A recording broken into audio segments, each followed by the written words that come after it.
Sa isang panayam tahasang inamin ni Jericho Rosales na nagde-date sila ni Janine Gutierrez, sinabi ni Jericho na nasa stage pa lamang sila ng pagkikilala sa isa't isa.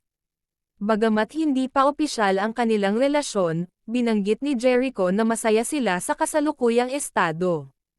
Ayon sa aktor, wala silang minamadali at gusto nilang mas kilalanin ang isa't isa. Si Janine naman ay nagpapakita rin ng interes sa kanilang pagkakaibigan na maaaring mauwi sa mas seryosong relasyon. Marami ang nagtatanong kung magiging opisyal na ba ang kanilang relasyon sa hinaharap. Bagamat pribado si Jericho pagdating sa kanyang personal na buhay, naging bukas siya sa isyong ito. Maraming tagahanga ang natuwa sa balitang ito at umaasang magiging maayos ang kanilang pagtitinginan.